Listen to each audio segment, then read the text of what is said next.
안녕하십니까. 또 같은 날입니다. 이 도서관 나와서 좀 책 읽고 뭐 뉴스 보고 한 날 주로 몰아서 막 찍은 다음에 나눠서 이렇게 또 올리기도 하고 하는데, 이제 그냥 영상인 경우에는 제가 방금 노직 선생의 로직을 한번 이렇게 봤거든요. 근데 이제 그거 하면서 제가 홉스, 뭐 로크, 뭐 루소도 얘기하고 샌델 얘기하고 했는데, 제가 한번 지나가면서 이제 그 홉스 리바이어던 얘기도 한 적이 있긴 한데, 이것도 한번 리바이어던에 대한 오해 이런 것을 확실하게 좀 바로잡기 위해서 이것도 조금 지나가는 얘기가 아니라 따로 주제를 잡아서 한번 남겨보려고 합니다. 뭐냐 하면은, 우리가 교과서에서 배우거나 교양순에서 이게 안거나, 우리 대부분은 솔직히 말해서 그 외의 것들을 뭐 연구자들 아닌 이상 관심 있어서 읽는 분들 외에는 별로 없잖아요. 그래서 홉스가 크리스교 연구한 것도 잘 모르고, 그렇죠? 근데 제가 이제 홉스 얘기할 때, 홉스가 삼위일체, 트리니티에 대해서 연구를 했던 분입니다. 그때 철학자들은 다, 서구의 철학자들은 크리스교 관련해서 뭐 이렇게 신앙심이 깊은 분이거나 거기에 대해서 뭔가를 하신 분이거나, 자연 철학자들도 마찬가지로 섭리를 찾으려고 하시는 분들이거나 다 그렇습니다. 그래서 그 서구의 그 문화적 뿌리가 되는 거, 또 여전히 이제 영미권의 그 어떤 눈에는 안 보이고 또 그 종교를 갖는 분들이 점점 줄어들고 함에도 불구하고 밑바닥에 깔려있는 그런 것들이 이제 늘 있는 거죠. 근데 홉스의 리바이어던에서 제가 생명 얘기를 했거든요. 생명 때문에 나온 거다. 근데 좀 배치가 되잖아요. 리바이어던 하면은 그 리바이어던에게 모든 것을 다 위임을 해서 거기서 이제 안전을 보장받고, 그 리바이어던이 괴물일 수는 있지만 이게 그렇게 돼야만 공동체가 제대로 그나마 제대로 이렇게 굴러갈 수 있다라고 이제 생각을 하신 분이죠. 근데 뭐 영국의 이제 유명한 그때 당시의 분들, 이제 홉스나 그 바로 뭐 한 세대 정도 뒤라고 볼 수 있는 로크나 이런 분들이 이제 결국 사회계약론 이런 것들을 영국에서 이제 뭐라고 하면 좋을까, 상상이죠 사실. 뭐 어떻게 합니까? 사피엔스 시기에 어떻게 처음에 뭐 이를테면은 부족이 생겨나고 이렇게 됐는지 어떻게 알아? 그 사람들이 뭐 위임을 하고 이랬는지 어떻게 알아? 물론 로크는 이제 묵시적으로 위임했다 이제 이렇게 얘기를 하죠. 근데 그 이후에 이제 프랑스 같은 데에서 이제 정교화되고 이제 이런 과정이 있죠. 그러면서 굉장히 보편성을 띠게 되고, 인권에 대한, 이게 인권이라고 하는 게 굉장히 추상적이지만 우리에게 굉장히 보편적이고 정말 중요한 가치입니다. 생명, 그리고 안전, 뭐 재산권의 보호, 자유, 이런 것도 굉장히 중요한 가치란 말이죠. 근데 리바이어던에 보면은 분명히 다 위임해야 된다고, 리바이어던이라고 하는 괴물에게 다 위임을 해야 된다고 이제 배웁니다. 교과서에서 그렇게 배웠고, 교양서에서도 이제 대부분 이제 막 나열들을 쫙 이렇게 하기 때문에 누구는 뭐고 누구는 뭐고 누구는 뭐고. 근데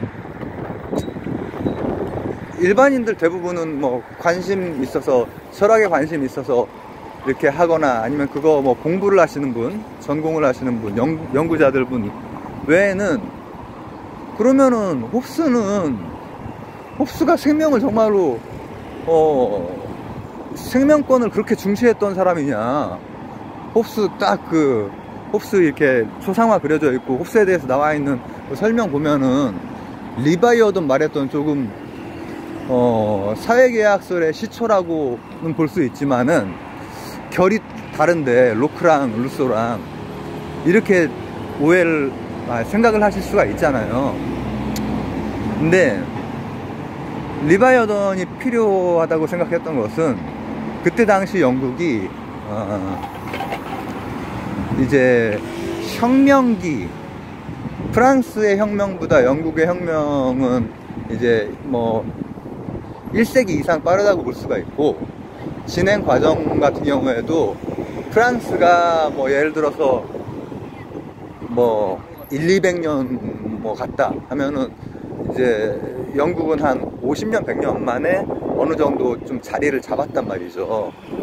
즉 청교도 혁명하고 명예혁명을 얘기하는 겁니다. 17세기의 일이죠. 근데 로크가 봤던 영국 상황과 홉스가 봤던 영국 상황의 가장 큰 차이는 뭐냐면은, 홉스는 크로멜을 들어보죠. 크로멜. 요 시기에서 멀지 않은 분이에요. 그러면은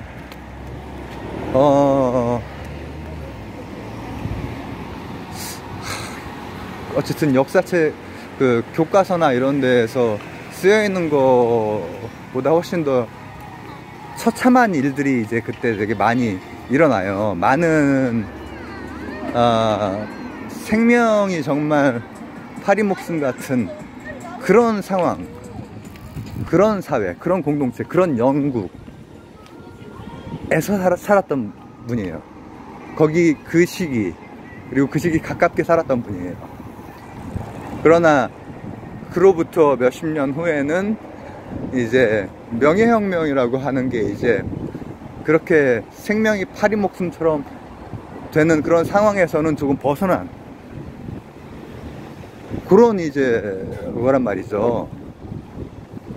그게 영국에서는 조금 일찍 발생을 한 거예요. 여러 여건상. 근데 그 상황을 봤던 홉스가 리바이어던이라도 차라리 리바이어던이라도 있었으면 좋겠다 라고 생각했던 가장 큰 지점이 어디일까? 여러분 홉스나 마키아벨리나 뭐 이런 분들 보면은 뭐 되게 멜서스나 이런 분들 보면은 되게, 야 이게 어떻게 사람이 이렇게 좀 어떻게 보면 잔인하고 이러냐 이런 생각을 하실지 모르지만은, 각각 따져보면은 그렇지 않아요. 그분들이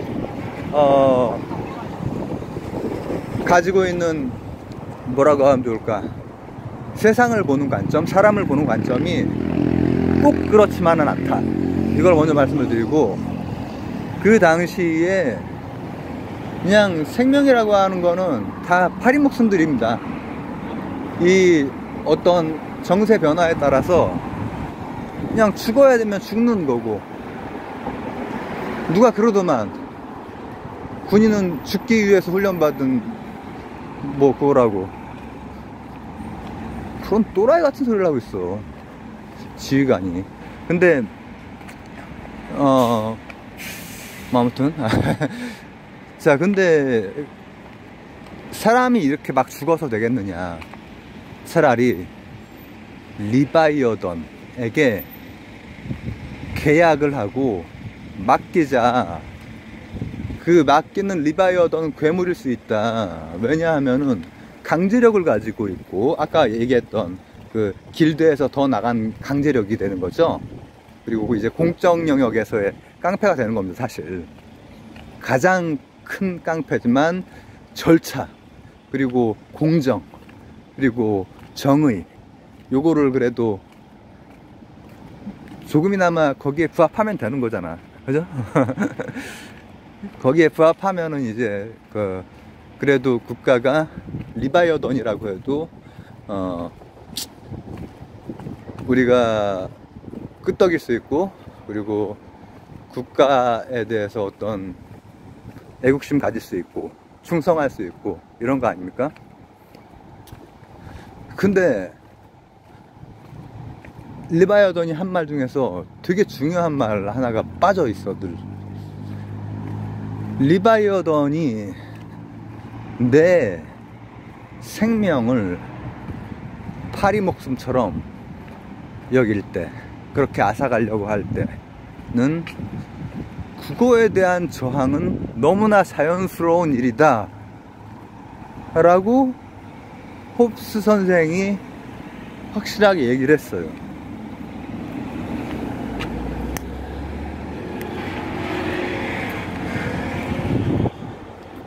홉스 선생은 우리 개개인이 국가를 위해서 죽도록 훈련되어 있거나 설계되어 있거나 한 존재라고 생각하지 않았어요. 리바이어던을 얘기했음에도 불구하고, 그 거대한 괴물을 얘기했음에도 불구하고, 그 괴물이 최소한 그때 당시에 너무나 크로멜의 시기에서 멀지 않은 시기고, 그때 되게 많이 죽었거든요. 영국에, 지금도 영국은 월드컵은 따로따로 나오잖아요. 그게 별의별 일이 다 있었기 때문에 그렇습니다. 그래서 UK라고는 하지만은 이 역사가 되게 복잡하죠. 근데 그런 과정에서 어떻게 보면 생명, 인간애가 있는 거죠. 그래서 그럴 때는 당연히 거기에 저항하는 게, 로크가 저항권을 내세운 이제 대표적인 주자지만, 로크 선생이 했던 그런 그 저항권은 재산에 대한 저항권이, 사실 생명에 대한 거를 홉스 선생이 그래도 좀 초반에 가다듬어 놨기 때문에, 그렇기 때문에 생명이 제대로 여기저기서 생명에 문제가 생기고 이렇게 되면은 이건 문제가 있는 겁니다. 리바이어던조차 못 되는 겁니다.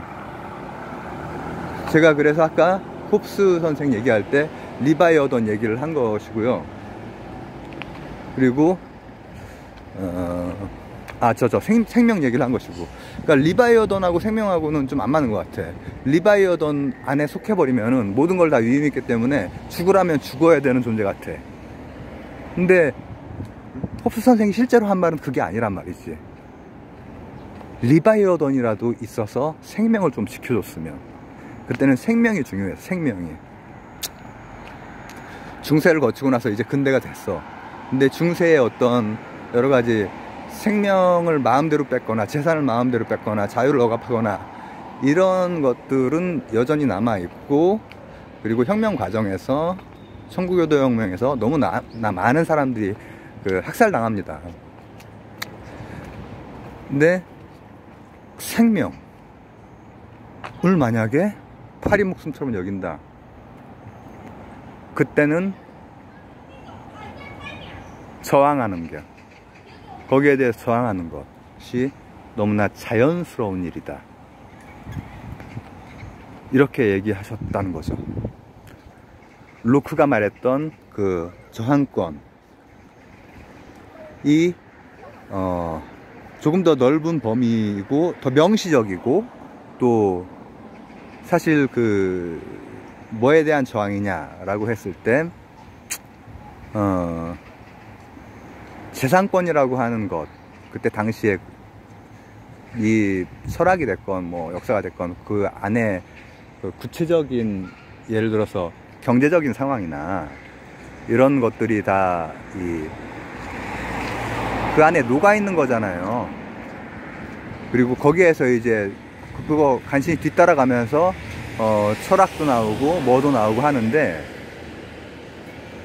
그때는 재산권이 기본이었다면은 사실 그거보다 더 인간에게 생명을 그냥 앗아가는 거 더 무섭잖아요. 홉스가 그 얘기를 했다는 거예요. 홉스 선생이 생명에 대해서 그렇게 마구잡이로 아무리 리바이어던 국가라고 해도 그렇게 하는 데는 자연스럽게 저항할 수 있다, 이 얘기를 하셨다 하는 얘기로 홉스 선생 얘기를 마치겠습니다. 그냥 뭐 좀 보충 설명이었습니다.